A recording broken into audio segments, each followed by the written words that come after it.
Muy buenos días. La Universidad Autónoma de Nuevo León, a través de la Secretaría de Extensión y Cultura, les da la bienvenida a la Capilla Alfonsina, Biblioteca Universitaria, este sitio donde cada mayo se vive una serie de actividades para conmemorar el natalicio de don Alfonso Reyes, justo en este Festival Alfonsino que tiene lugar, gracias, del 7 de mayo y hasta el 6 de junio, y que ustedes podrán consultar el programa general en las redes sociales de Cultura UNL, así como en el QR que está en los banners. Pues bien, hoy, en estos preludios alfonsinos, nos convoca la conferencia Cartas y Manuscritos Cruzados, Registros Materiales de una Amistad Literaria, Alfonso Reyes y Julio Torri en 1917, a cargo de Víctor Barrera Enderle, para quien pido un fuerte aplauso.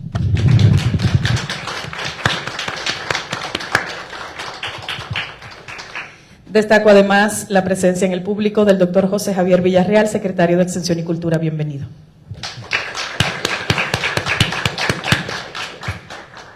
Agradecemos la presencia del doctor Roberto Caput González, coordinador del Colegio de Letras Hispánicas de nuestra facultad. Bienvenido. Víctor Barrera Enderle es doctor en Literatura Hispanoamericana por la Universidad de Chile, ensayista y crítico literario. Ha sido investigador visitante en el Instituto Iberoamericano de Berlín. Ha obtenido los premios Nacional de Ensayo Alfonso Reyes en 2013, el Premio Casa de las Américas de Ensayo Ezequiel Martínez Estrada, el Premio Las Artes por la Universidad Autónoma de Nuevo León. Fue director de la revista Armas y Letras y coordinador del Centro de Escritores de Nuevo León. Profesor de la Facultad de Filosofía y Letras de la UNL, miembro del Sistema Nacional de Investigadores y actualmente es director de la Capilla Alfonsina, Biblioteca Universitaria de nuestra universidad. Adelante, doctor. Muchas gracias, Liz. Muy buenos días, qué gusto recibirlos. José Javier, bienvenido. Roberto, compañeros, alumnos, es un gusto estar aquí dentro del Festival Alfonsino. Yo me siento anfitrión y ahora también partícipe, y estoy muy contento por ello, por ambas cosas. Y hoy voy a hablar brevemente, voy a comentar sobre una relación literaria muy interesante, que es la de Alfonso Reyes y Julio Torri. En concreto, hasta un cierto periodo, porque fue una amistad de toda la vida. Se conocieron en 1909, ya ahondaré un poquito más en eso, y hasta la muerte de Reyes en 59 fueron amigos muy cercanos, muy queridos. Tuvieron algunos de pronto desencuentros, siempre por libros prestados, para que tomen nota a los estudiantes de pronto. Si prestan un libro, esperemos que sea de vuelta, aunque hay un dicho que no se deben prestar los libros, ¿no? O sea, que hace mal el que lo presta, pero hace peor el que lo regresa. Y lo digo de manera eufemística, por supuesto. Pero en concreto hasta el año 17, porque en el año 17 ocurrieron muchas cosas, ¿no? Fue un año muy importante para ellos y para la literatura mexicana en general y para el México moderno. Entonces es un periodo muy particular. En el caso de Reyes, por ejemplo, es cuando aparecen sus libros, también ya lo mencionaremos adelante, sus primeros grandes libros madrileños, por así decirlo, Visión de Anáhuac, Cartones de Madrid, y El Cisuida. Y en el caso de Torri, su primer libro, un libro muy particular, del cual también hablaré mucho esta tarde, que se llama Ensayos y Poemas, muy particular, porque está hecho de pequeños ensayos o de pequeños poemas en prosa de media cuartilla, y fue durante muchísimo tiempo el único libro de Torri. Su segundo libro lo publicó en 1940, de fusilamientos, aunque tenía textos también de esta época. Entonces es un autor que, en contraste de Reyes, escribía poco, ¿no? O era muy meticuloso, y Reyes era lo opuesto, ¿no? Era un tipo, un grafólogo, alguien que escribía constantemente. Entonces me interesó siempre ese contraste, y elegí ese año, entre otros motivos, por eso, y por el registro que existe, sobre todo en la correspondencia de ambos, y en la correspondencia también de ambos con Pedro Enrique Sureña, que será aquí el tercer amigo. No lo menciono directamente en el título, pero está ahí, es el tercero, y algunos otros más ateneístas, ¿no? Entonces, bueno, parto por ese principio, es decir, tanto Torri como Reyes forman parte del Ateneo, pero hay que decir, y eso es importante, Torri fue el último en llegar. Llegó o se integró alrededor de 1909, justo cuando se oficializa el Ateneo de la Juventud, y no participó en las grandes actividades previas. En eso le aventajaba Reyes, porque hay que decir que Reyes y Torri eran los más jóvenes del Ateneo, los dos nacidos en 1889, Reyes en Monterrey, Torri en Saltillo. Entonces eran cercanos, coahuilense, nuevo leonés, uno y el otro, pero Reyes tenía una ventaja en ese aspecto. Él había llegado a México, a la Ciudad de México en 1906, para terminar la Escuela Nacional Preparatoria.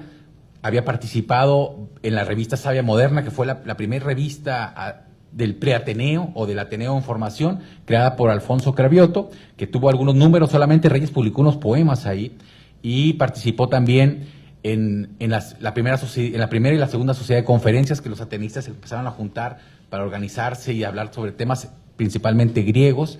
Participó muy importantemente, de manera muy importante y protagónica, en la edición regiomontana del Ariel de José Enrique Rodó, un libro fundamental y fundacional para la juventud hispanoamericana y para el Ateneo en sí. Esa empresa editorial la hizo de la mano de Pedro Enrique Sureña, con el apoyo, por supuesto, del padre del gobernador, Bernardo Reyes. Una edición muy bella que aquí tenemos en la capilla, es uno de nuestros tesoros, y muy importante, simbólicamente muy importante, fue la carta de presentación de estos jóvenes, porque al hablar del Ateneo de la Juventud hablamos de una generación intelectual y literaria que nace en el contexto del modernismo tardío, pero que muy pronto se diferencia y se aparta del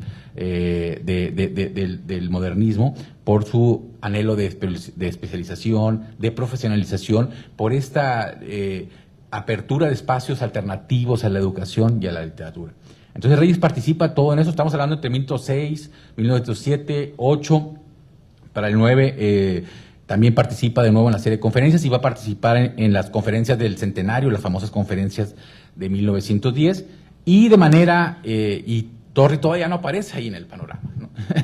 Reyes ya es el Benjamín hasta ese momento, el poeta que se está transitando también a ensayista, ya está escribiendo sobre asuntos griegos, está leyendo por recomendación de Enrique Sureña a Walter Pater, a Nietzsche, todo eso está también documentado en su extraordinaria correspondencia.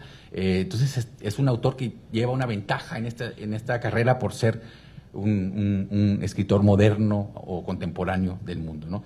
Torri llega más tarde, pero se incorpora, y también ya hay rastros, al menos eso lo dice Reyes, cuando Reyes regresa a México en 1939, escribe un ensayo muy importante que es Pasado Inmediato, que es el momento en que él siente que en ese momento de formalización de la cultura y las instituciones culturales en México, como que él siente, a lo mejor de manera exagerada, que su generación está siendo un poco olvidada o dejada atrás, ¿no? por los nuevos protagonistas. Entonces él escribe Pasado Inmediato para decir: esta es la historia de mi generación, la generación del Ateneo, y ahí él confiesa y recuerda y evoca a sus amigos, y dice que otro de los proyectos muy importantes del Ateneo fue la antología del centenario, que fue la primera antología moderna, digamos, hecha en México en relación con la literatura mexicana, que llevaba ya un siglo, de 1810 a 1910. Esa antología la firmaron Pedro Enrique Sureña, Luis Urbina y Nicolás Rangel. Pero, dice Reyes, ahí participamos, metimos mano, Julio y yo, los jovencitos, ¿no? Le ayudamos a Pedro a organizar materiales, y a mí me sirvió mucho eso. Entonces ya ahí empieza a aparecer Julio Torri, el joven Julio Torri. Entonces ahí empiezo yo un poco el rastreo de esta amistad. En 1932, Reyes desde Brasil le manda una carta a su amigo Julio Torri, ya los dos son autores mayores, consagrados, donde evoca cómo se conocieron, y es bien interesante, fíjense. La situación era muy simple: se conocieron en la biblioteca de la Escuela de Jurisprudencia, donde ambos estaban estudiando para ser abogados en 1909. En ese momento, en esa biblioteca, Torri se escondía debajo de la mesa. Fíjense qué interesante, ¿no? Siempre fue como un espíritu inquieto, ¿no? Y estaba escondido debajo de la mesa, y a Reyes le llamó la atención: ¿por qué este chico está ahí abajo, ¿no? Y se estaba escondiendo de unos amigos coahuilenses que le estaban reprochando su gusto por un escritor colombiano, José María Vargas Vila. Entonces, Torri, desesperado, vio que entró Reyes, y sin conocerlo, o sea, sin haberlo tratado previamente, dice Reyes: tú apelaste a mi testimonio como un recurso desesperado, ¿no?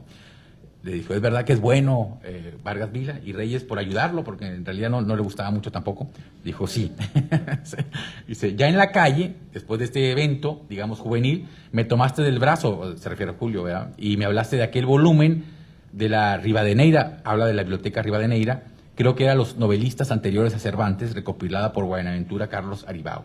Desde entonces fuimos amigos, ¿no? Entonces, fíjense, fue un encuentro muy bello, literario, y ese libro que le menciona, ese ejemplar de la biblioteca Rivadeneira, me hace reparar un poco en ese proyecto editorial que fue muy famoso y muy importante para la generación, no solamente la de Reyes, sino incluso la de Darío, porque les permitió sobre todo a los escritores y autores hispanoamericanos acercarse a los clásicos españoles porque empezaron a circular por primera vez de manera masiva. Es un proyecto que entre 1846 y 1880 publicó 86 volúmenes, ¿no? Entonces fue un proyecto muy masivo, y esa colección se convirtió en la primera escuela, no solamente para Darío, sino, como mencioné, para los escritores hispanoamericanos posteriores, al acercarse al canon y apropiárselo, ¿no?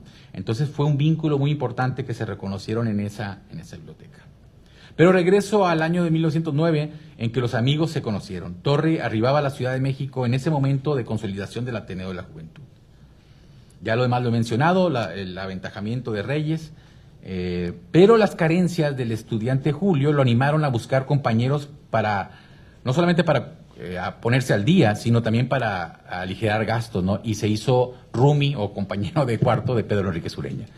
Y el ser compañero de cuarto o de vivienda de Pedro Enríquez Ureña, que era muy generoso también, pero era muy exigente, implicaba ponerse a estudiar a todas horas, decía Torri, y lo puso inmediatamente, le puso un plan de estudios y de traducciones. Es bien interesante el papel de la traducción que va a jugar en esta generación, ¿no?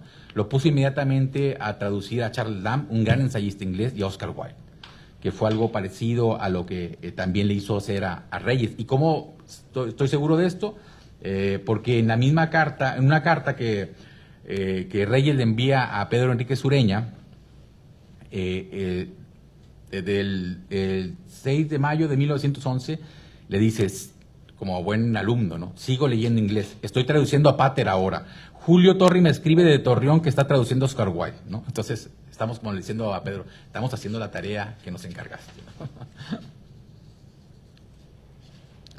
Y, por ejemplo, aquí tomo una cita de que en los finales de los años 50, Emanuel Carballo, un crítico muy famoso, muy importante, ¿no? Empezó a entrevistar a los escritores mexicanos y nos dejó un documento muy valioso que son los protagonistas de la literatura mexicana, que en un principio, si mal no recuerdo, José, eran 19 protagonistas, luego fueron ampliados, ¿no?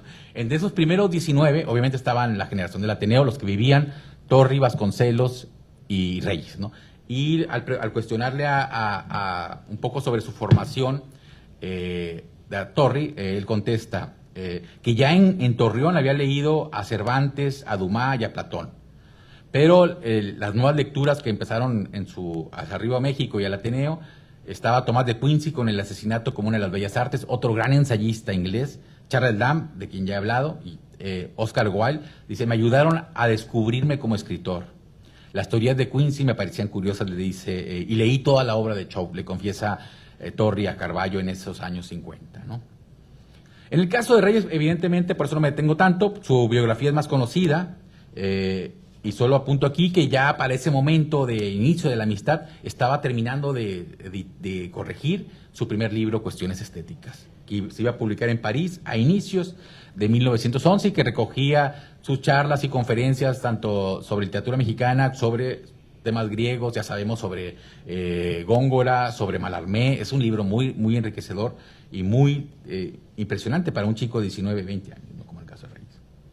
Entonces aquí ya la amistad comienza a dejar trazos materiales, sobre todo cuando salían de la Ciudad de México, ¿no? El 1 de abril de 1900 Reyes le escribe una carta muy formal a su amigo Julio. Fíjense qué interesante, se hablan de usted, o se escriben de usted, y tienen acaso 20, 21 años. No, dice, y esto, fíjense que lo que le dice Reyes a su amigo Julio Torri. Yo le ruego y le suplico personalmente que nunca se desvíe usted de la vida intelectual, así subrayado, ¿no? Lo cual no obsta para que sea usted abogado y gane algún dinero. Y luego esto yo lo subrayé, pero seguramente él también lo quiso subrayar, Reyes, ¿no? Dice, yo necesito un amigo que quiera estudiar conmigo y quiero que sea usted. No me desdeñe ni me aparte en el fondo. Y luego un poquito más, unos renglones más abajo dice, usted debe escribir y hacer libros, usted es un literato, le dice Reyes a Torri.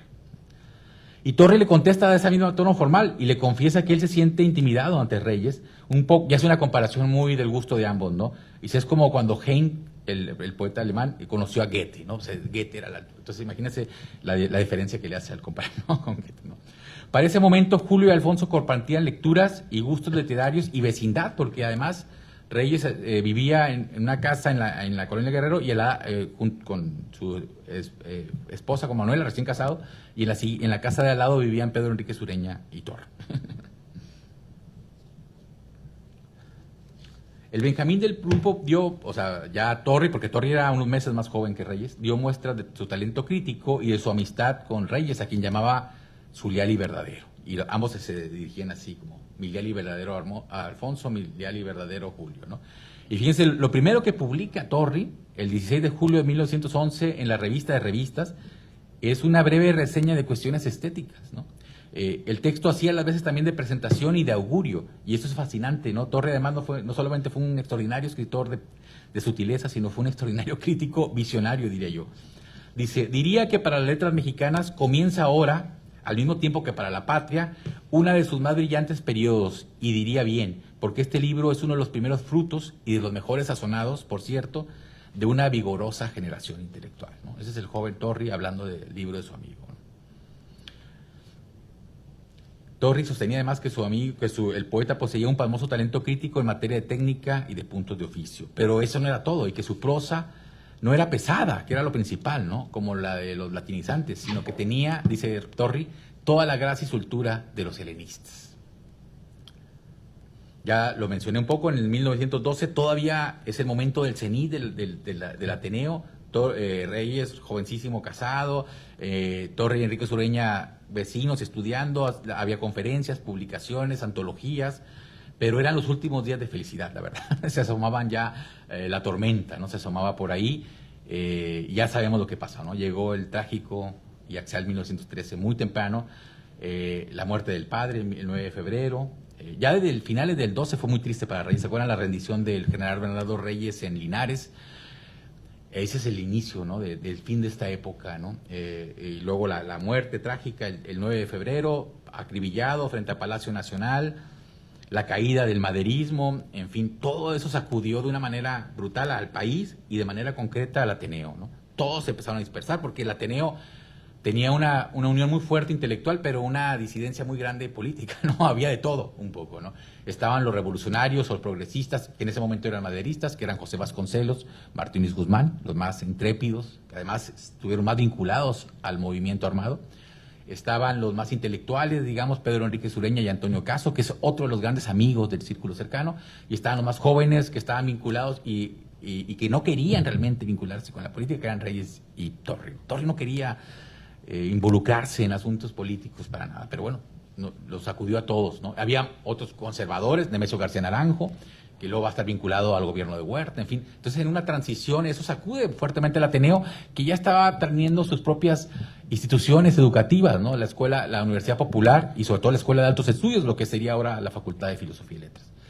Ellos fueron los primeros en crear cátedra de literatura mexicana, que por cierto la daba Alfonso Reyes, ¿no? Entonces, estaban ya armando un programa muy importante de formación intelectual y literaria cuando viene esta sacudida, ¿no? Entonces, en ese remolino, unos se dispersan, ya sabemos que Reyes va pues a apurar su titulación, la cual va a ser en julio de 1913, que por cierto hay una nota ahí a Torri donde le dice, ven a mi casa, por favor, es urgente que venga ese día de titulación porque estás en el acta como testigo, ¿no? de su titulación. Y va a partir para Europa en un mes después, en agosto, ¿no? Torri se va a titular o a recibir un poquito más adelante en octubre, ¿no?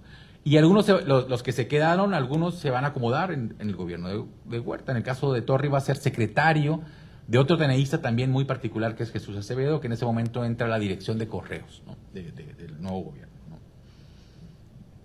Hay una dispersión y, por supuesto, un primer silencio, ¿no? Finalmente, el 23 de septiembre de ese fatídico 2013, Reyes da por fin señales de vida enviándole una carta a su amigo, ¿no? Y lo que primero que hacía Reyes era lamentarse por no darle tanta, porque al irse obviamente a París, pues todos esperaban que les contara cómo era París, todo, pero Reyes estaba tremendamente deprimido, había perdido todo, como dice Javier Garzadiego en su biografía, lo suyo fue un verdadero destronamiento, ¿no? El hijo del gobernador, o sea, perdió todo y estaba trabajando como burócrata en un segundo puesto de segunda categoría en la legación mexicana en París, ¿no? Entonces le dice, lamento, le dice Reyes, no poder ser yo la persona apta para hacer esta descripción. No tanto por mi consabida sobra de talento, lo dice un poco con ironía, cuanto porque mis condiciones me han impedido ser un observador plenamente desinteresado, tengo que sobrevivir, ¿no? O sea, y el que es obrero de la tierra no puede ser espectador del espíritu. Como quiera, fíjense, porque al final de cuentas es Alfonso Reyes, igual le hace unas descripciones geniales de un poco, a mí me parecen muy, muy cinematográficas, incluso de París, de las casas enormes, de las calles laberínticas. Dice, todo huele a viejo y a humo, pero tiene su encanto, ¿no? Y algo muy extraño que es que Reyes empieza a recordar, lo digo extraño como habitante regiomontano, ¿no? A Monterrey. París de pronto le recuerda a Monterrey. Todavía es fecha que quiero saber por qué. Dice, me recuerda a Monterrey, no a México, a Monterrey. El asfalto, el pavimento, algo había ahí que le recordaba a Monterrey. Y incluso en algún momento le dice a Julio, incluso si estuvieras acá, te recordaría hasta Saltillo, te apuesto. No sé por qué antes se puso en ese plan regionalista, pero bueno, lo está, ¿no? Dice, el humo es en la vida de París una verdadera entidad por las chimeneas. Dice, pero no todo es antiguo, y aquí viene algo, la parte más novedosa, ¿no?, de la carta, que es la aventura de subirse al metro. Le dice a Julio, imagínate una enorme red de tranvías eléctricos subterráneos de varios carros y sin alambre aéreo, con estaciones perfectamente dispuestas para obtener todas las correspondencias posibles entre las diversas ramas. Muchos trenes, mucha velocidad, breves estaciones, mucha comodidad, dice Reyes. El viaje representa, y eso también es palabra de Reyes, una orgía de ruidos, luz y velocidad. Y luego termina diciendo, imagínate lo que sería meterse en un túnel y salir al Louvre. Y luego volverse a meter y salir en La Estrella, que es una colonia de México popular. Volverse a meter y salir en Chapultepec, etcétera, etcétera. Es una maravilla. Por cierto, luego pensaba que Torri murió en 1870 y si mal no recuerdo, el metro en la Ciudad de México se inauguró en 1869. Entonces a lo mejor le tocó experimentar un viaje en metro ya en su edad avanzada. Un mes después, el 27 de octubre de ese año 13, Torri ya acusa recibo y aprovecha para informarle a su amigo que él también, lo que mencioné, se había recibido de abogado por esas fechas. Y darle otras noticias, ¿no? Dice, la literatura mexicana sigue bien de promesas, muchos pujos, muchos sudores y ni una línea. Tus amigos seguimos muy inteligentes, muy delitanti, muy estériles. Continuamos admirándonos mucho y nos separamos unos de otros siempre con la convicción de haber asistido a una entrevista histórica y memorable. Y fíjense, lo único es que es cierto, ¿no? Ahora nosotros buscamos un poco sus datos de sus entrevistas, ¿no? Pero ellos lo decían obviamente en broma. Yo soy, dice Julio Torri, el más estéril de todos, a pesar de que cada día que amanece me vienen fuertes ganas de tomar la posta y de ser un gran hombre como Hey, ¿no? Pero a pesar de este humor, digamos, no puede esconderte del todo la nostalgia. Desde que te fuiste, le dice Julio Torri, no he tenido una conversación original con nadie. Creo que no he pensado más. Entonces el refugio para Torri comenzó a ser pues el enclaustramiento, la lectura, el escribir, porque dice, no obstante de lo que te digo arriba, he escrito algo y estoy muy satisfecho, por lo que comprenderás que el parto es reciente, ¿no? Y terminaba describiéndose a sí mismo como un extranjero en su propia patria. El 30 de noviembre de ese año, del 13, Reyes le responde, veo que tú también me has echado de menos. Yo por mi parte me he amputado contigo las 3/4 partes de mi espíritu, es decir, toda mi locura, le dice Reyes. Y unos días más adelante, el 12 de diciembre, invitaba a su amigo coahuilense a que, al alterarse de que estaba escribiendo, dice, envíame cuanto escribes, yo lo publicaré acá en cualquiera de las 2 revistas que se escriben en español en París. Y en otra carta, el 19, empieza a retomar, como vemos, su correspondencia. Le dice Reyes, apenas me da tiempo la vida, pero escribo ensayos de 6 y 9 páginas, que es un contento. Pero de nuevo siempre remataban con la nostalgia y el extrañamiento mutuo, ¿no? Pero de una cosa me es imposible consolarme, de que no estés a mi lado, le dice Reyes. Y luego le dice aparte, entre paréntesis, supongo que coleccionas mis cartas, yo al menos colecciono las tuyas. Y también le cuenta que por economía doméstica ha dejado el café con leche y lo que come es un tazón de avena y sopa de coles. Pensemos que también en Europa estaba el ambiente sombrío, no solamente en México, ¿no? Se estaba acercando la Primera Guerra Mundial. La Navidad de ese triste año de 1913, o sea, el 24 de diciembre, Torri le escribe a su amigo, mi esterilidad se ocupa en coleccionar epígrafes, los tengo muy valiosos, fíjense. Y bien interesante porque uno de los textos que a mí más me gustan de ensayos y poemas es precisamente sobre el epígrafe, que es un poco la poética de Torri, dice, del epígrafe. El epígrafe se refiere pocas veces de manera clara y directa al texto que exorna. Se justifica, pues, por la necesidad de expresar relaciones sutiles de las cosas. Es una liberación espiritual dentro de la fealdad y pobreza de las formas literarias oficiales. Y deriva siempre de un impulso casi musical del alma. Porque él decía que él coleccionaba epígrafes porque luego para él era un tono musical y eso lo inspiraba a escribir en ese tono, ¿no? Tiene aire de familia con las alusiones más remotas y su naturaleza es más tenue que la luz de las estrellas, ¿no? Es genial. Yo siempre veo un poco a Torri como una especie de Kafka nuestro, ¿no? Alguien que se va a esconder en la burocracia, que va a ser muy parco. Además, físicamente se parecían, era un tipo muy delgado, de pelo pequeño, corto, con un gran problema para el compromiso amoroso, o sea, matrimonial, porque nunca se casó, tuvo novias, pero siempre le sacaba la vuelta, ¿no? Ese es otro de los temas de las correspondencias, ¿no? De México le dice Torri, ni te hablo porque has de estar mejor enterado que yo, que nunca leo los periódicos de lo que sucede. Pero sí sabemos que para ese momento era profesor adjunto de lengua y literatura españolas en esta escuela de altos estudios. Lo habían invitado Pedro Enríquez Ureña lo había invitado a dar clases, ¿no? Y luego en enero del 14 le manda otra nueva carta a Torri. Le dice, Alfonso mío, colecciono tus... Fíjense qué interesante esto. Es broma, pero también se vuelve premonición, digo. Alfonso mío, colecciono tus cartas, tus dibujos, canciones de sobremesa y romances escolares.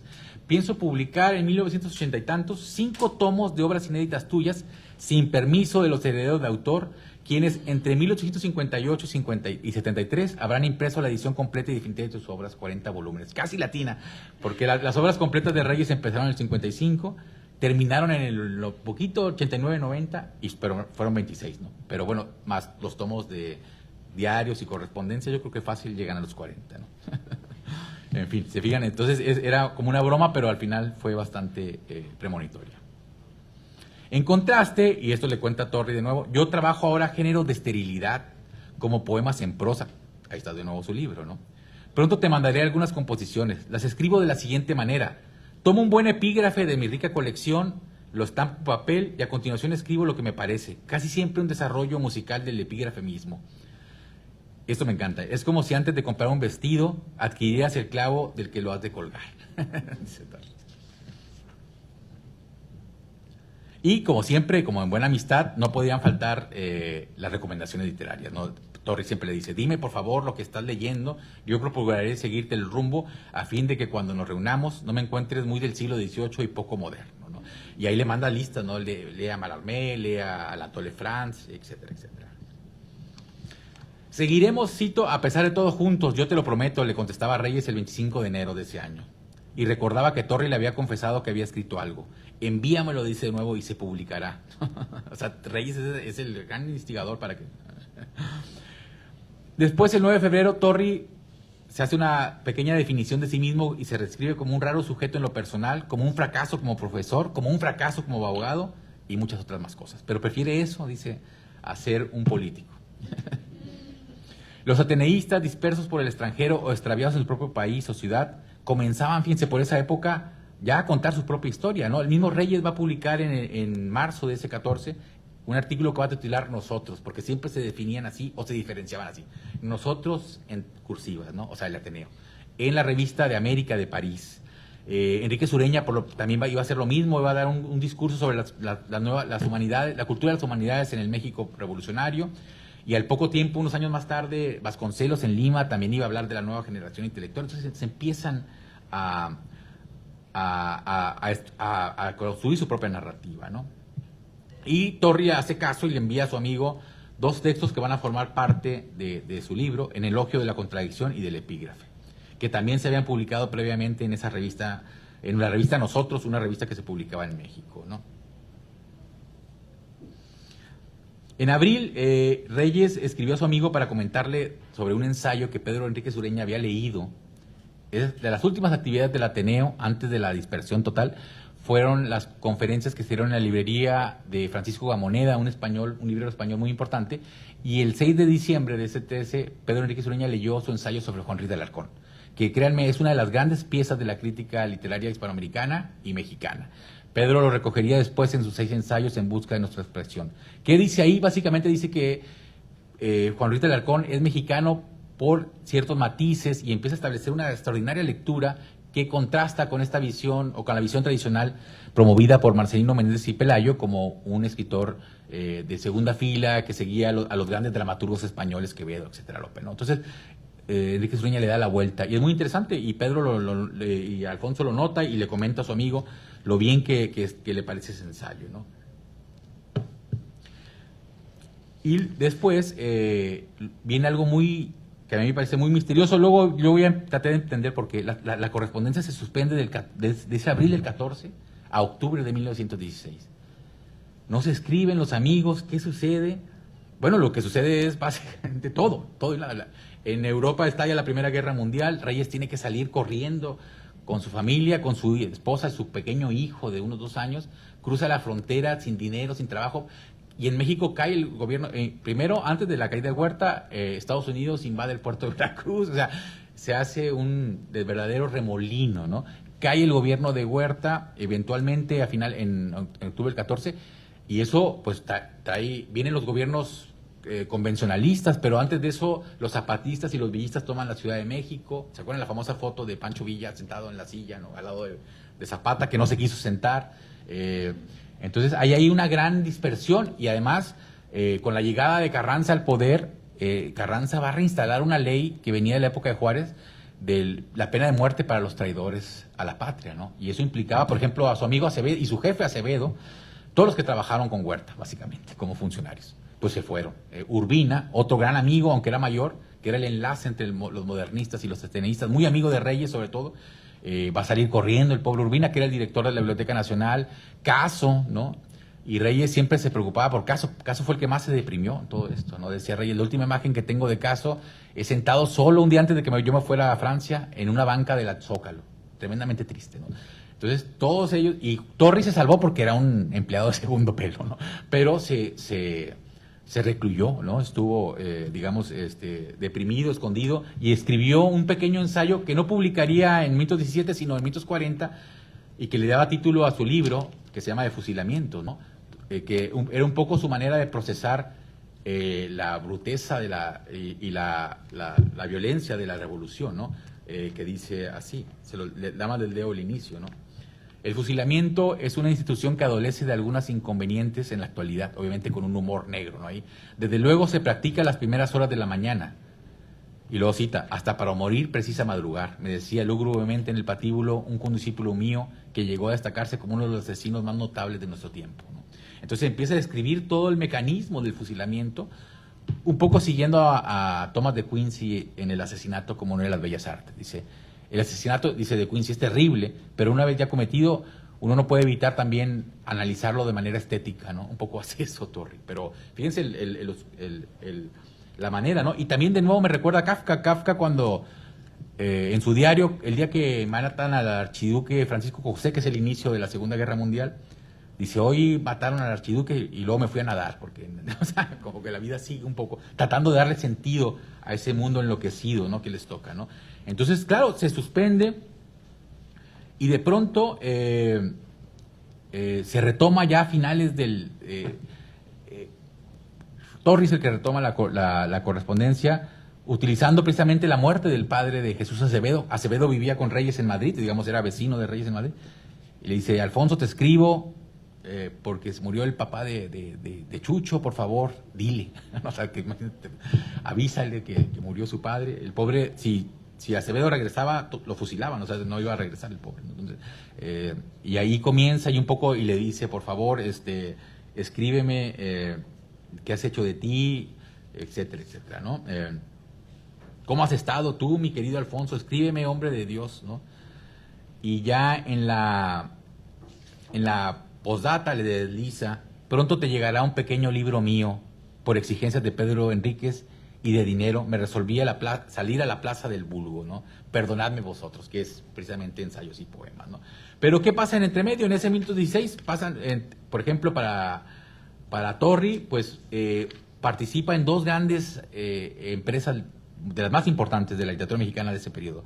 Una es la creación de la editorial Cultura, así con B, que va a ser muy importante, que esa la hace Agustín Loera y Chávez, que es un maestro normalista, pero el que lleva la colección y el que se encarga de ordenar es Julio Torri. Y la otra es la creación de La Nave, una revista que creó un personaje muy particular, del cual hablaré en otro momento, que se llama Pablo Martínez del Río, y que solamente tuvo un número en mayo de ese año, ¿no? Pero fíjense, ahí participó activamente Torri, ¿no? En Cultura, por ejemplo, en Cultura van a publicar, guiados por Torri, por ejemplo, La Cruzada de los Niños, de Marches Bob, que es un texto bellísimo, traducido por Rafael Cabrera, otros amigos y poetas muy importantes de su época, poco recordado ahora. Van a publicar los ensayos de Oscar Wilde, de Stevenson, puras lecturas que ellos gustaban, ¿no? Una antología de poesía francesa, etcétera, ¿no? Entonces, los escritos de Rodó, etcétera, etcétera, ¿no?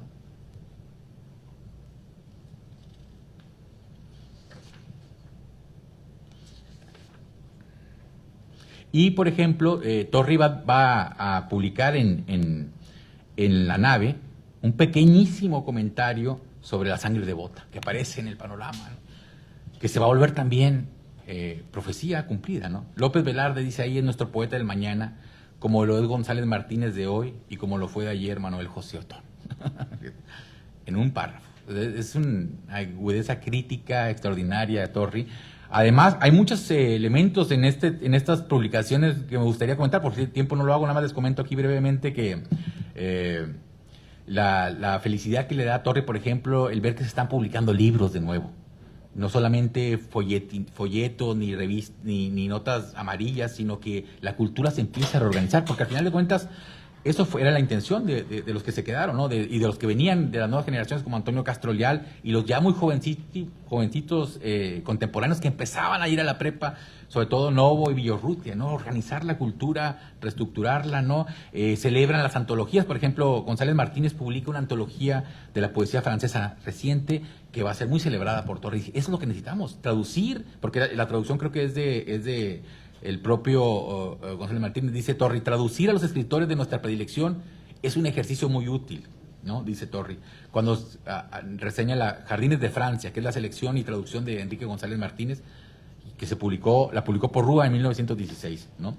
Y también en ese año del 16, un jovencísimo Genaro Estrada publica una antología de poetas nuevos de México. Los jóvenes estaban, ahí publica Reyes, por ejemplo, ¿no? Y Estrada va a ser el editor de ensayos y poemas de Torri, ¿no? Entonces es un personaje, y luego muy amigo de Reyes, etcétera. Entonces, se fijan, es un momento muy importante. Ya para ir cerrando, por esos años del 16 y el 17, pues empiezan los labores interesantes, los amigos retoman, se reencuentran. Reyes se pone muy contento de saber que Torri está por publicar y que está trabajando en cultura, y le dice, y Torri le dice, mándame algo para cultura. Y Reyes le va a mandar nada más y nada menos que los cartones de Madrid, ¿no? Le dice, tengo ahí algo por ahí que se está cocinando, ¿no? Y es muy interesante. Dice Reyes, algo casi inédito, artículos que se han publicado en diversos continentes terrestres y de los que yo mismo no he podido a veces recoger ejemplar impreso.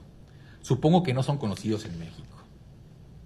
Y él ya le dice, deseo ser impreso a mayores, le dice Reyes, ¿no? Y por piedad, no me abandones demasiado. Yo no puedo olvidarme de lo mejor de mi vida, dice Reyes. Me enterrarán con la cara vuelta hacia allá, ¿no? Entonces ya a finales de ese 16, Torri toma la pluma y papel para responder, mi querido Alfonso, ayer recibí tu carta. No sabes la alegría que me dio saber que eres, a pesar de la interrupción de nuestra correspondencia, mi generoso y valiente Alfonso de siempre. Y de paso le hablaba de su libro. Mi libro te alcanzará en uno de estos días. Es libro de pedacería, de nuevo la falsa modestia, ¿no? Casi cascajo. No puedo hacer nada de largo aliento. Tengo por ello mucho de despecho, como puede verse en el dicho libro. Temo que en él haya demasiada petulancia para nuestros paladares estragados. Temo, dice ahí finalmente, ¿no? Y luego anuncia un poco de qué ha sido de él, ¿no? Voy a dar un principio a mis divagaciones autobiográficas. Sigo desde luego más loco que nunca. Y lamento que no seas lo bastante rico para tenerme a sueldo a tu lado, le dice Torri, ¿no? En calidad tal vez de preceptor de tu hijo, puedo ser el maestro de baile de Alfonsito, ¿no? Il signore Torri, dice. Era muy simpático, sin duda, el Torri, ¿no? Pero también le informa que había entrado en la Dirección General de Bellas Artes, es decir, se había podido reinstalar ahora con el gobierno de Carranza, que fue algo muy interesante.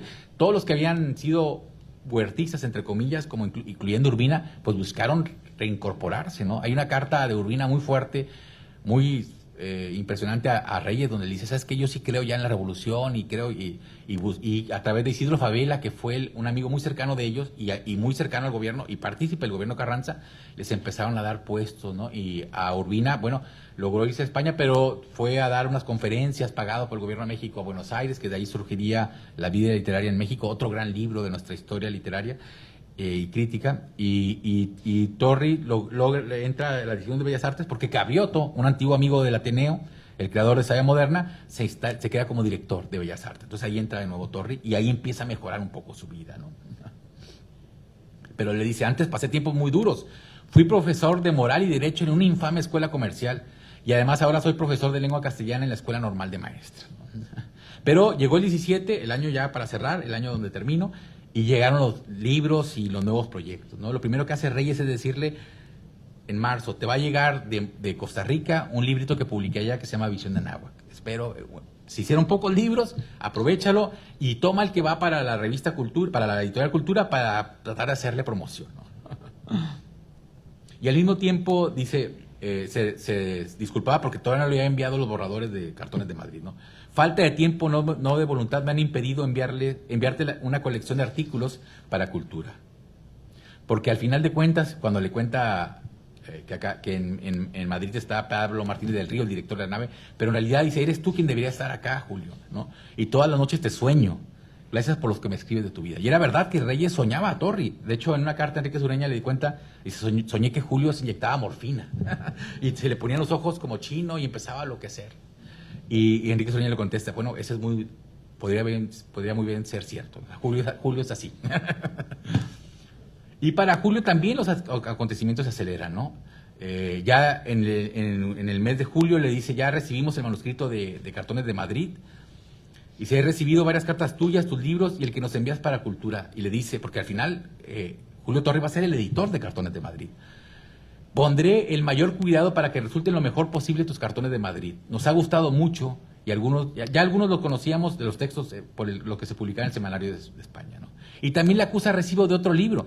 Tu suicida es admirable. Tengo a medio acabar un artículo sobre él que probablemente te acompañe con esta carta, ¿no? Desgraciadamente nunca publicó Torri un artículo sobre el suicida y Reyes lo sintió porque es un libro más experimental de Reyes de ese momento, lo sabemos, ¿no? Y fue recibido con desconcierto también, ¿no? Entonces en otras cartas le va a decir, bueno, ¿qué pasa con el suicida? Dime, ¿te gustó realmente? Yo creo que a Torri lo que escribió, dice, lo que he escrito es de primer impulso y creo que no te va a gustar, pero es un libro admirable, ¿no? Nunca supimos, desgraciadamente, cuál era esa impresión. Yo, dice Torri, te enviaré tal vez dentro de 1 o 2 semanas mi primer libro, mi libro promesa, mi libro arrepentimiento-eterno, que se llamará Ensayos y Poemas. Muchos de los textos ya los conoces porque te los he enviado, etcétera, etcétera, ¿no? Por favor, ten piedad y júrame amistad eterna, ¿no? Y también le dice, por favor, también escríbeme cartas íntimas, cartas locas. Yo quisiera ser en tu vida, le dice Torri, el buen genio que solo a obra de locura, pasatiempo y extravío incita. Si así fuera, me tomaría por tu mejor influencia. Yo seré el abogado de los poemas que no te atreves a publicar ni a enviar. Finalmente, Torri le anuncia el envío de 75 ejemplares de Cartones de Madrid. Y fíjense lo que es, o sea, Reyes le encantó la edición, porque siempre era muy meticuloso, ¿no? Y le cuenta también que además su libro le ha gustado mucho en México. Fue un libro que tuvo éxito en México y que se leía en voz alta. De hecho, Torri le dice que González Martínez, Rafael Cabrera, Rubén M. Campo y él mismo lo leían en voz alta en la oficina de Torri, ¿no? Y que les parecía extraordinario. Pero realmente, la edición le encantó a Reyes, la portada, que es un grabado de Goya, todo, ¿no? Hay erratas, y hasta Reyes le dice, pero mira, las erratas son como microbios, son imposibles. Ni el calor de la fundición del linotipo los va a eliminar las erratas, y es verdad. Entonces, bueno, no pasa nada. Dice, ya no tengo esa hipocondria del escritor primerizo, ¿no? Esa histeria del escritor primerizo ante las erratas. Dice, ya me estoy acostumbrando. Y finalmente sale el libro de Torri y le dice, te voy a enviar ejemplares de mi libro. Y le dice Torri que es un escritor primerizo, ¿no? Hay una errata considerable que me ha hecho sufrir mucho. En vez de fantasías mexicanas, pusieron leyendas mexicanas. Pero en general la impresión fue cuidada por Genaro Estrada, excelente erudito de cosas contemporáneas y amigo. Y ahí aparece ya Genaro Estrada, ¿no? Y le dice a Torri, a Reyes, Genaro sobresale como editor de Genios Estériles. Dice, porque ha hecho crecer mi libro, le puso una tipografía más grande, lo hizo más bonito, ¿no? En fin, Reyes escribe en septiembre emocionado por la llegada de cuestiones estéticas y se ha quedado sumamente complacido y agradecido de ti y de tu zen. La portada del tomito es un verdadero acierto, ¿no? Y le dice finalmente, espero con sed tus ensayos y poemas, ¿no? Y agradezco a Genaro Estrada el obligarte a publicarlos, ¿no? Y dice sobre Estrada, dice, a Genaro Estrada hay que cuidarlo, le dice Reyes, porque estamos obligados a darle a él todos los datos sobre nuestra labor. Él va a ser nuestro historiador, ¿no? Desgraciadamente Genaro Estrada murió antes que ellos, murió en los años 30, ¿no? Pero era el que en Reyes confiaba en que iba a contar su vida, ¿no? Y luego al final, entre paréntesis, le pregunta, dime la verdad, el suicida no te ha gustado, ¿verdad? Torri no contesta. No, perdón, sí contesta, le dice, he escrito algunas notas sobre tu admirable suicida, aún no hacen un artículo y no me atrevería a publicarlo sin que tú lo vieras antes, pues comienzo a temer ser un jetatore en crítica literaria. Un jetatore era un personaje de una obra argentina que era alguien de mal agüero, ¿no? Entonces no quiero publicar nada porque luego puedo, dice, influir negativamente o positivamente de más en tu libro. Finalmente, ya con esto termino, cuando el Reyes recibe el 3 de octubre el libro Ensayos y Poemas, fíjense lo que le escribió, inicia la carta con un poema que dice así: llegó tu libro, qué furor de destripar el paquete, qué punzante júbilo, qué alegría, corrí por el paseo de Recoletos leyéndolo todo a un tiempo, ¿no? Y es impresionante cómo Reyes describe el libro de su amigo, ¿no? Y primero le dice, ¿sabes tú lo que es andar por el mundo recostado en la nube de los recuerdos invisibles y recibir de pronto el primer libro de nuestro hermano? Y le empieza a comentar lo que le parece, ¿no? Tu libro está escrito de manera perfecta. Ya no necesitas aprender más. Tus fantasías mexicanas son una sorpresa para mí. Espero que cada vez irás logrando hacerlas más patéticas. Y creo que has dado en el clavo. Aprovecha, hijo, todos tus recuerdos salvajes de Torreón y haz con ellos una creación nacional que no tendrá igual. Creo, independientemente de mi amor para ti, le dice Reyes, que de una vez te has puesto en la primera línea, obviamente desde la literatura mexicana, ¿no? Y de adelante ya no es necesario que insistas en la necesidad de aislarte del vulgo. Olvida esa idea para que pronto seas completamente clásico. No sientas diferencia entre ellos y nosotros. Y luego le pregunta, ¿por qué has vacilado tanto en publicar tu libro? ¿Qué te estás figurando tú? Tenía razón Mariano Silva Aceves, otro ateneísta, ¿no? Al decirme que era el mejor que se había escrito en México, ¿no? Torri le contesta, bueno, muchas gracias, estaba emocionado, ¿no? Para mí, que soy un primerizo, ¿te imaginas todo lo que significa? Me haces perder la cabeza. Y luego le dice, escribidme por piedad. Y bueno, ya fíjense, o sea, la alegría de eso termina con una carta pequeña, un mensaje que anuncia lo que va a seguir, que la vida sigue, ¿no? Donde Torri le pregunta, dice, ¿has leído a un ruso que se llama Anton Chekhov? Está maravillado. Ahí le había leído una traducción de un cuento de Darling y le pregunta eso por su amigo, ¿no? Y ahí se cierra, y ahí lo dejo por este año, ¿no? Es decir, la amistad seguía, ¿no? Entonces, bueno, créanme que fue un momento fundamental porque le anunciaba eso, que iban a seguir los descubrimientos, las búsquedas, las inquietudes y la amistad entre estos dos. Muchísimas gracias.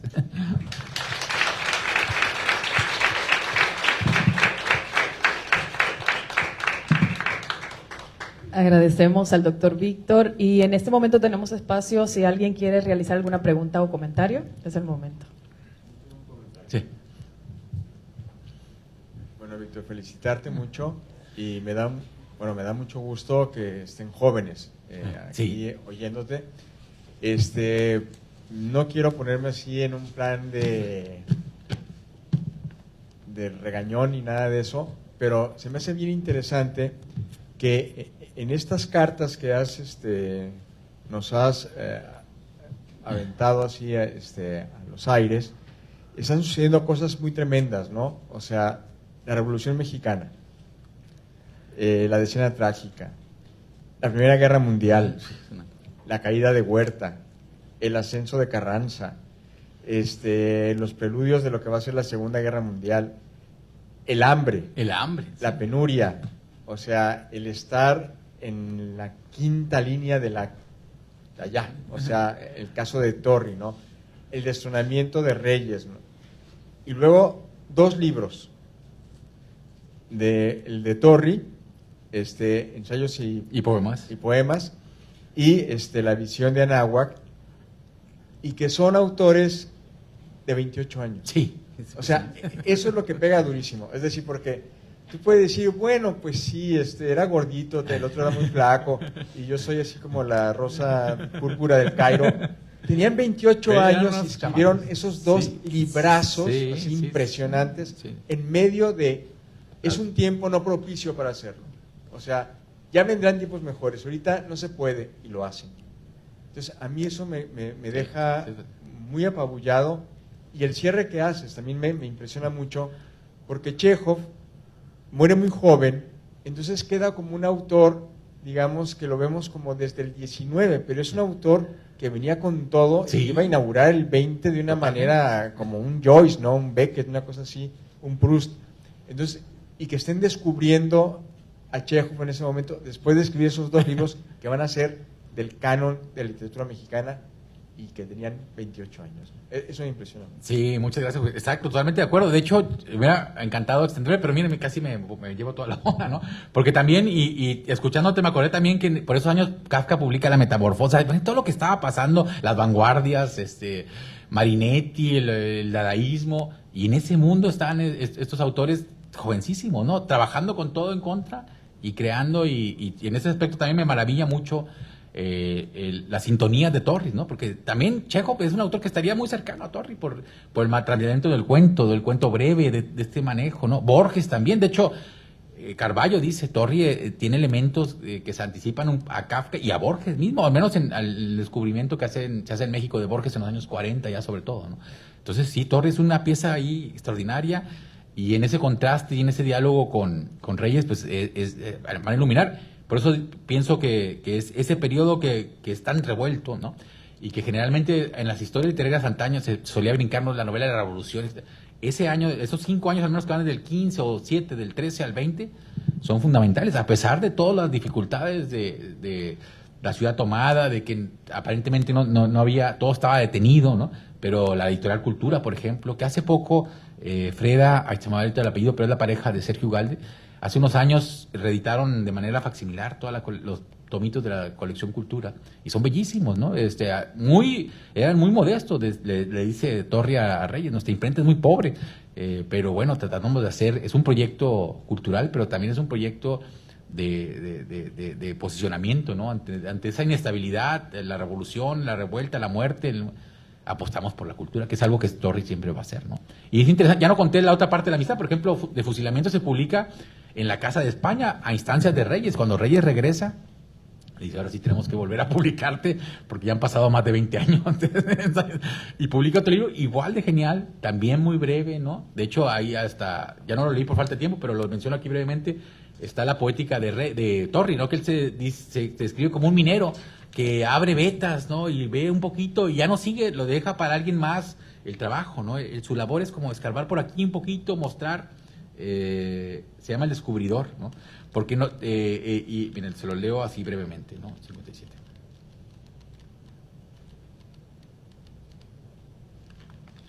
Dice, a semejanza del minero es el escritor, explota cada intuición como una cantera. A menudo dejará la dura faena pronto, pues la veta no es profunda. Otras veces dará con rico yacimiento del mejor metal, del oro más esmerado. Y así sigue, ¿no? Luego, qué penoso espectáculo alguien que sigue trabajando una veta que está vacía, ¿no? Dice, él prefiere dejarlo ahí nada más, ¿no? Entonces, pero sí, tiene razón, o sea, hay una cualidad impresionante, realmente asombrosa. Lo que nos estaban dando estos chicos, esos jóvenes, es alucinante, ¿no? No sé si hay alguna otra pregunta. Sí. Y por allá también al fondo. Bueno, nada más quería agregar algo que me parece muy importante, que en esa época, en los años que se sitúa todo el contexto de esta conferencia, entre 1910 y 1915, más del 85% de la población era analfabeta. Sí, claro, todo no llegaba Vasconcelos a... Entonces, de ahí la importancia de todos estos personajes, porque finalmente eran pues las bases de lo que es la cultura mexicana ahorita. Sí, de hecho, Torri fue ese colaborador muy cercano de Vasconcelos cuando ya Vasconcelos secretario de Educación. De hecho, fue el encargado de ediciones y de publicaciones, ¿no? Fue el que editó los famosos tomos verdes que llevaron a grandes públicos, la Ilíada, la Odisea, Dante, la Divina Comedia, ¿no? Porque otro de los gustos que también le cuenta en sus cartas es que aprendió italiano Torri para leer la Divina Comedia. Fue de las cosas que también se autoimpuso, ¿no? Y bueno, y decirle a los jóvenes también lo que implicaba las cartas, ¿verdad? Porque nosotros hablamos de pronto, José, cartas, naturalidad, de que enviabas pero es muy diferente al actual. Martín manda su mensaje en WhatsApp, ¿no? Y uno se pone triste si te dejan en visto. Imagínense que una carta podía tardar 3-4 meses y no contestaba, ¿no? Lo que llegaba, y luego a veces pasaba que la persona se cambiaba, ¿no? Y te regresaban la carta, ¿no? No se encontró al destinatario, ¿no? Se le regresaban al remitente. Entonces la carta era una aventura ahí. Claro, tenía la ventaja de como era tan esporádica, uno se podía expresar más con mayor fuerza. Entonces, una carta era contar toda la vida, la cotidianidad, y eso nos permite ahora a nosotros tener por eso esos rastros materiales de la amistad, ¿no? Lo que hacían, a dónde iban, cómo se sentían, porque tenías que aprovechar en una carta, poner 10, 15 para las que cupieran en el sobre, ¿no? Para poder enviarla, porque era muy caro, era muy distante y a veces se perdía, ¿no? Hay cartas, evidentemente, que se perdieron. Hay otras que, por ejemplo, dice el gran biógrafo de Torri, ¿no? Y es Sergei, es canadiense, Seifert, ¿no? Y él dice que a veces encontraba, por ejemplo, en Torri una carta de Reyes Enrique Sureña, porque Enrique Sureña se la enseñaba a Torri y dice, aquí nos leemos tus cartas, y alguien se quedaba de pronto con la carta, o sea, era la manera de aprovechar un poco la comunicación, ¿no? Porque esta carta, por favor, también léesela a tal fulanito tal, para que sepa cómo estoy, etcétera, ¿no? Entonces, pero así era, ¿no? Y durante tiempo, imagínense, entre el 14 y el 16 no supieron nada de uno del otro, ¿no? Si estaban vivos, si no, qué había pasado. No había otra manera. ¿Sí? Allá al fondo parece que está.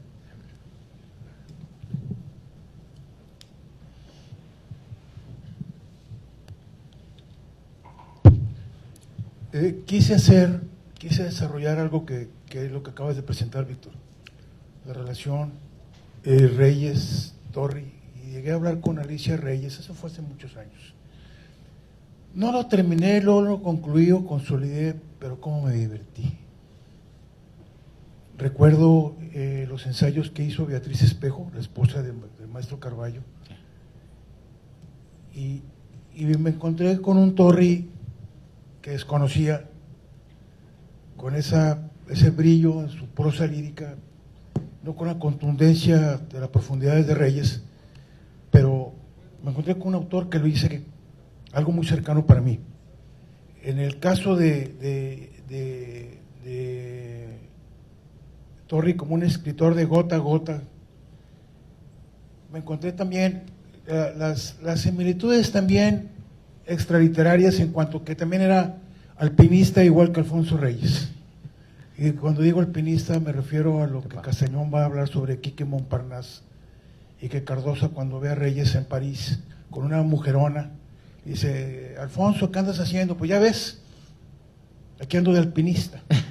Entonces, Torri igual, aunque no en esos niveles, pero siempre coqueto. Y hay una anécdota que Beatriz menciona de Tina Modotti, que es invitada por Torri a su departamento o a su casa. Tina Modotti, una mujer muy hermosa y un espíritu libre.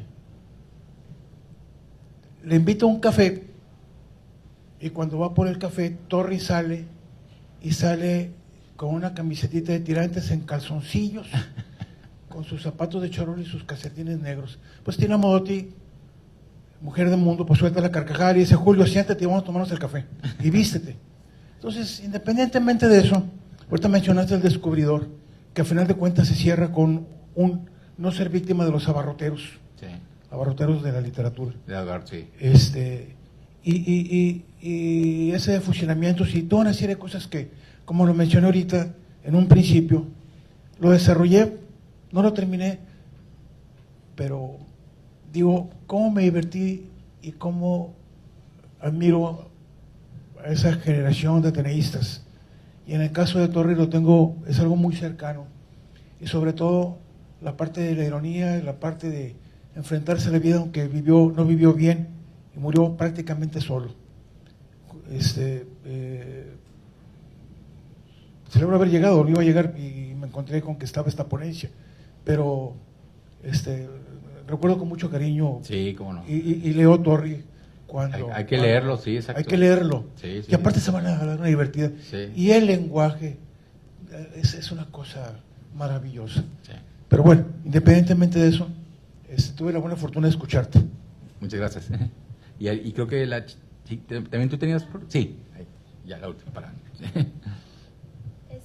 Pues más que preguntas, un comentario, Sí. porque yo nomás vine a la AFI, pero pues estuvo muy interesante ver cómo la relación entre Alfonso Reyes y Julio Torri era así de íntima y era muy de confianza, y aunque pasaban los años se siguen comunicando y entre ellos se felicitaban y se pasaban cosas.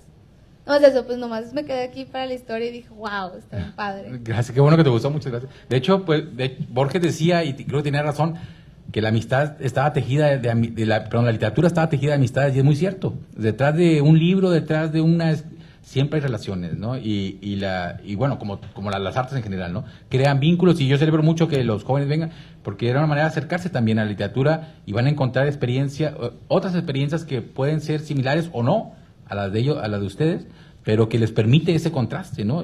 Como les mencioné, el encuentro de Reyes y Torri fue eso, dos chicos de su edad, ¿no? Que estaban ahí en la biblioteca de su escuela y se encontraron o como diría doctor, se reencontraron de una cierta manera porque se descubrieron cómplices y de ahí fueron amigos toda la vida, ¿no? O sea, estamos hablando de 9, Reyes muere o sea, es decir, casi 40, 50 años después, ¿no? O sea, y ahí siguieron siendo siempre amigos, siempre, ¿no? Entonces sí, sin duda es la historia de 50 años después, exactamente, ¿no?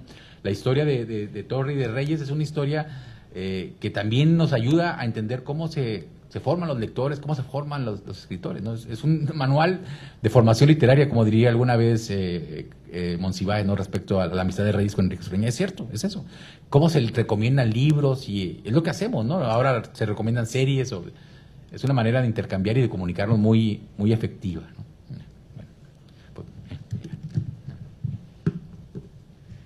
Agradecemos al doctor Víctor Barrera Enderle por esta divertida e interesante disertación.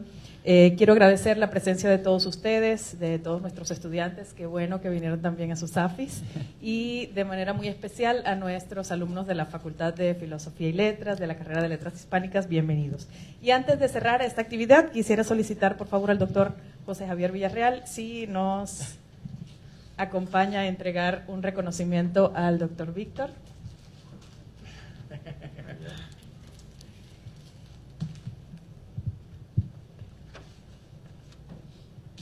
La Universidad Autónoma de Nuevo León entrega esta constancia al doctor Víctor Barrera Enderle por haber impartido en los preludios alfonsinos esta conferencia. Cartas y manuscritos cruzados, registros materiales de una amistad literaria. Alfonso Reyes y Julio Torri en 1917. Muchas gracias.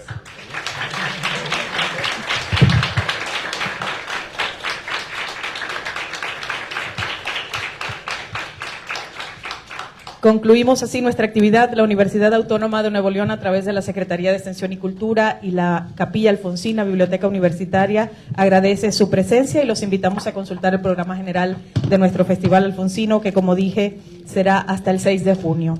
Que tengan muy buenas tardes, y afuera tenemos un ambigú preparado para la ocasión. Gracias.